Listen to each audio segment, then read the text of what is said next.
He was the man who made Australia dance. But in the final days of his life, Col Joye whispered a confession that no one was prepared to hear. Just days before his passing, the rock and roll pioneer who helped shape Australia's music scene in the 1950s and 60s reportedly told his brother, "They cheered for the voice, not the man. And now the man is almost gone."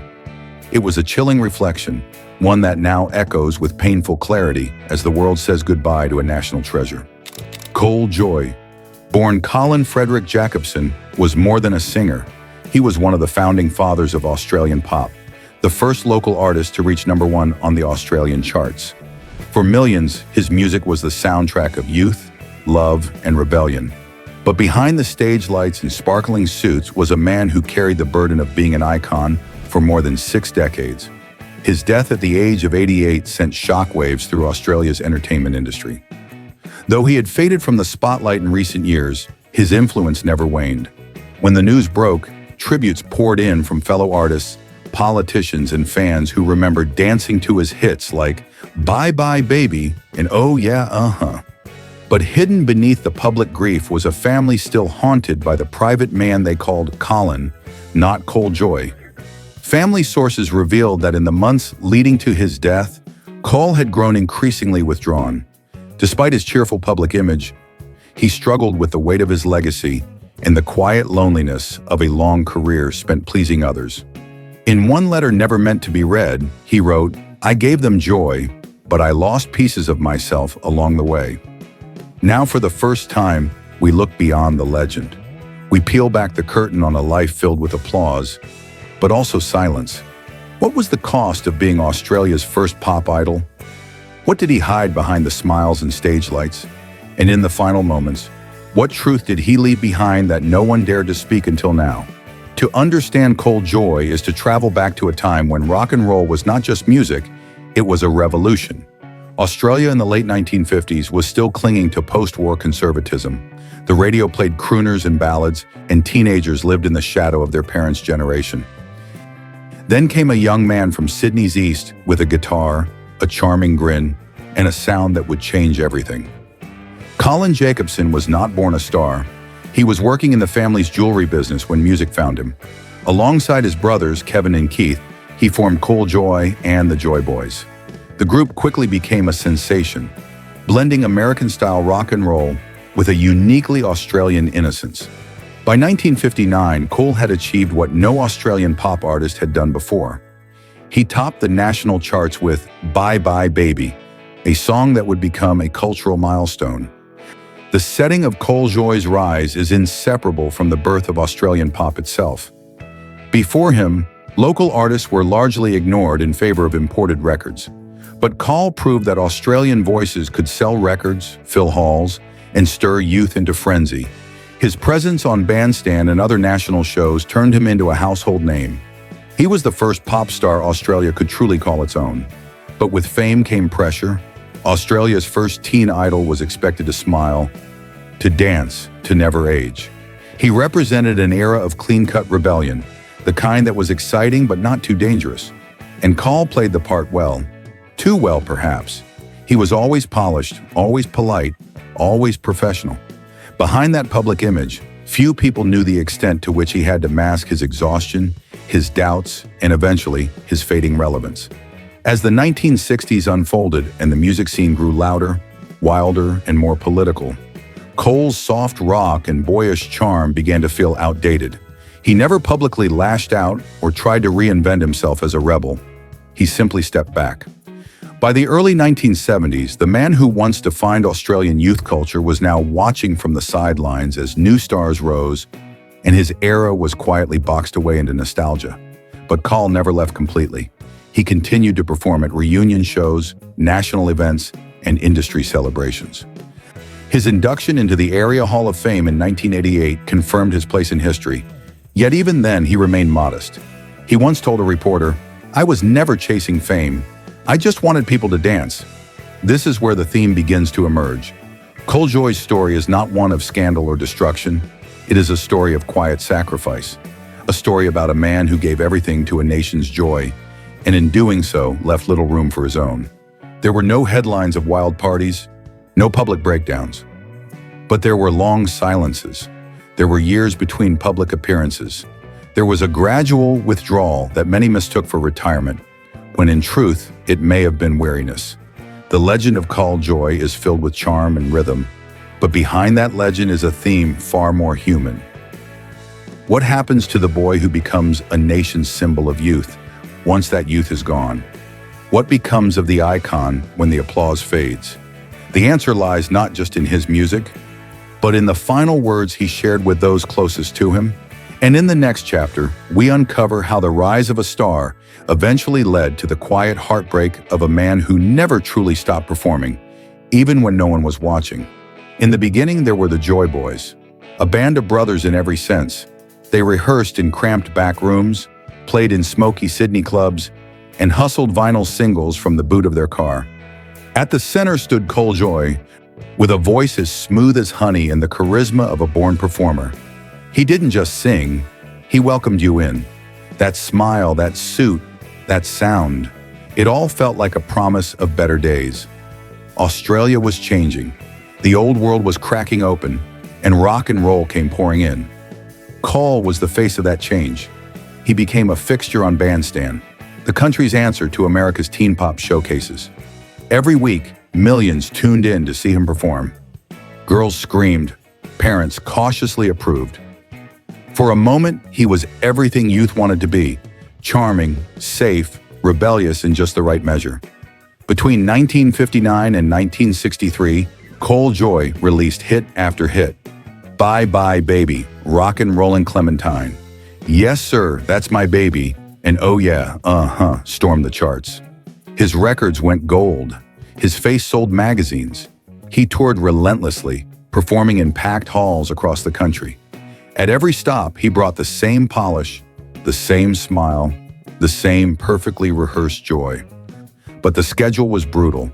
His days were ruled by travel, rehearsals, interviews, recordings, and appearances. Sleep came in fragments. Meals were often skipped. And though his fans never saw it, Col's body and spirit began to wear thin.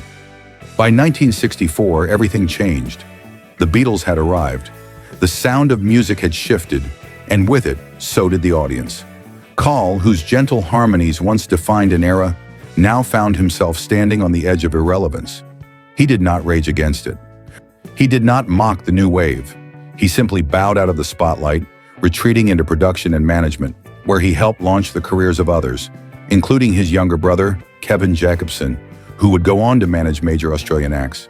For years, Col worked quietly behind the scenes, producing shows, organizing tours, and mentoring young artists. He embraced his role as a builder of legacies rather than the subject of one. But deep down, there was a sadness that never left. He missed the stage. He missed the direct connection with people. And most of all, he missed being seen, not as a legend, but as a man. In 1973, a serious stage accident nearly ended his life.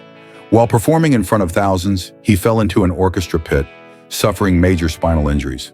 He spent months recovering, isolated from the world he loved. During that time, he wrote letters, poems, reflections. Most were never published.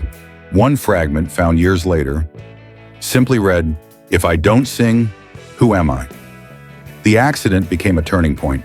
Though he did return to performing occasionally, something inside him had shifted. He spoke less. He stayed home more. When asked about his past, he often changed the subject. His legacy was secure, but his spirit was scarred. The 1980s and 90s saw him return for nostalgic performances. His name was etched in halls of fame. He received the Order of Australia for his contributions to music. Yet, every time he stepped on stage, his smile seemed a little softer, his voice more fragile. The joy was still there, but so was something else. An ache, a longing, a quiet question in his eyes. Still, he kept going. He performed well into his 70s, always delivering the hits that made him a star. Fans who grew up with his music brought their children and grandchildren to hear him live. He became a bridge between generations, an enduring symbol of simpler times. But while the world celebrated his hits, Col carried the invisible weight of decades lived in performance. In the final years, friends described him as increasingly reflective. He would sit in silence for hours, revisiting old footage, flipping through letters, listening to his own voice on dusty vinyl records. In one of his last private recordings, he said softly, "They still sing along, but I wonder if they remember the boy who stood there trembling, just hoping they'd like the song." That boy became a star. The star became a legend. And the legend, in his final days, became a man once more, searching not for applause, but for peace. As the applause faded and the decades passed, Col Joye began to retreat further into quiet routines. The man once mobbed by teenagers now lived a life of gentle obscurity, spending his mornings tending to his garden, writing in old notebooks, and listening to jazz records from a bygone era.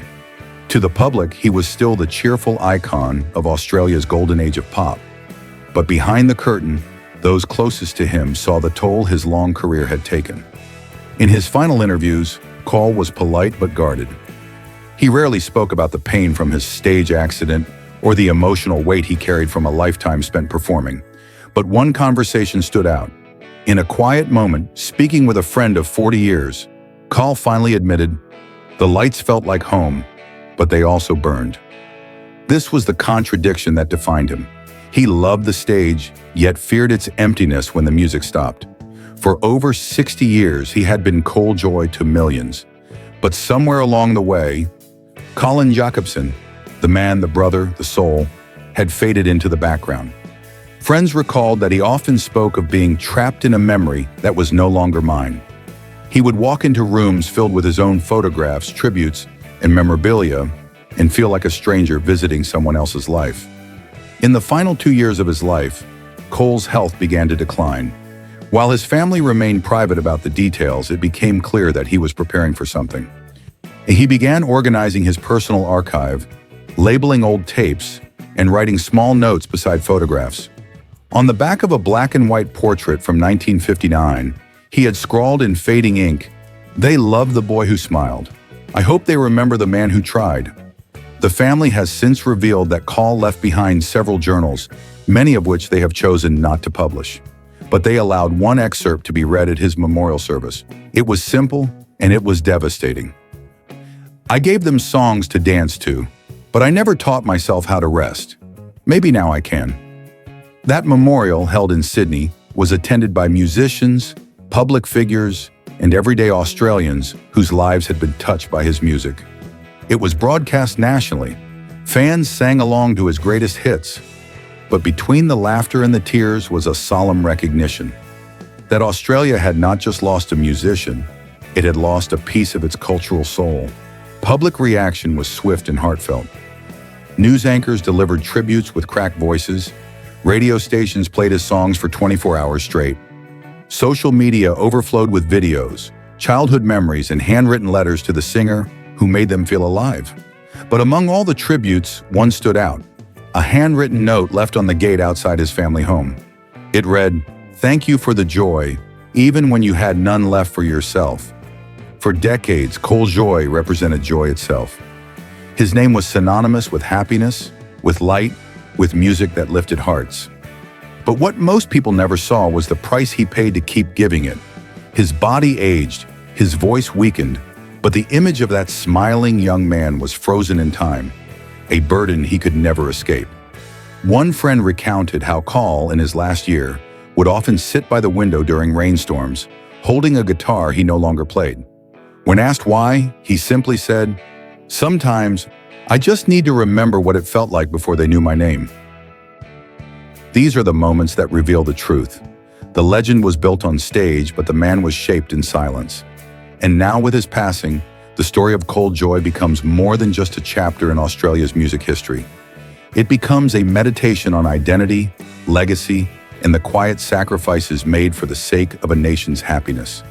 Because sometimes the brightest lights leave the darkest shadows behind. At Legends and Secrets, we often speak of icons, of artists who change culture with their voices, their stories, their impact. But Col Joye's legacy stands apart. His story is not built on scandal or sensational fame. It is built on quiet strength, unwavering dedication, and a kind of emotional generosity that feels rare in today's world. What Col Joye gave to Australia was not just music. He gave permission to feel happiness in uncertain times. In the post-war years, when the country was still learning how to live again, his music became the background to first loves, summer dances, and youthful rebellion. His voice gave rhythm to dreams.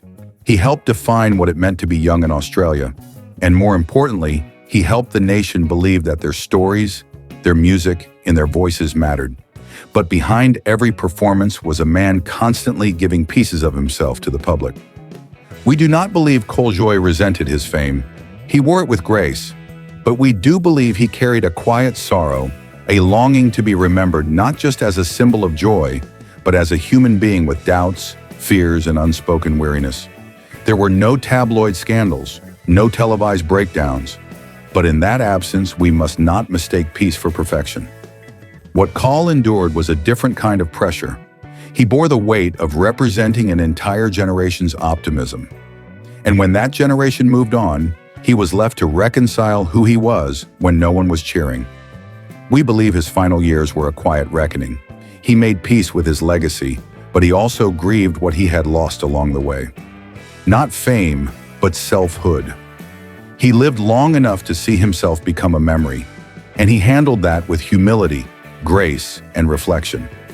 Col Joye may not have chased controversy, but that does not mean his story is without emotional power. In fact, his story may be one of the most profound we have told. It reminds us that joy can be a performance, that behind even the brightest smiles, there can be shadows, that legends are still human, even when the world forgets. So we ask you now, when you hear his music again, what do you feel? Do you remember the first time you heard Bye Bye Baby? Do you see the smiling young man on stage, or the elder artist watching the rain with a silent guitar? Let us know what Col Joye means to you, because sometimes the softest stories carry the loudest truths. Some stories end with applause, others end with silence. Col Joye's story ends with something far more enduring, a memory that sings on long after the voice has faded. In his final days, there were no dramatic farewells, no public declarations, just soft conversations with family, quiet reflections by the window, and music playing gently in the background. One of his grandchildren later shared that Col often hummed old melodies to himself, not for performance, but for comfort. That was who he truly was, a man who lived for the song, even when no one was listening. Col Joye did not chase legacy, he simply became it. He was the voice of an entire generation's awakening. His records were more than music. They were milestones, moments frozen in time when Australia first saw itself not as a distant audience of foreign hits, but as creators of joy, of rhythm, of culture. But what lingers most is not the fame, it is the humanity. He never screamed for attention. He never begged to be remembered. And yet we remember him, not because of the #1 hits or the gold records, but because of the feeling he gave us. That for 3 minutes at a time, everything could be okay. That life could be light, simple, and beautiful. In the silence he left behind, we hear the echoes of a life well lived, of a man who once wrote, "I gave them songs to dance to, but I never taught myself how to rest." And now finally we believe he has found that rest. He leaves behind a family that loved him, a country that cherished him, and a generation that still sings his songs without realizing they were shaped by his voice. Col Joye is no longer with us, but his story remains, in every jukebox spinning his hits. In every parent introducing his music to their child, in every person who danced barefoot in the kitchen to, "Oh yeah, without knowing why they smiled. Now we know, and now we remember not just the joy he gave us, but the man who gave it all. This was Col Joye, and he will never truly be gone.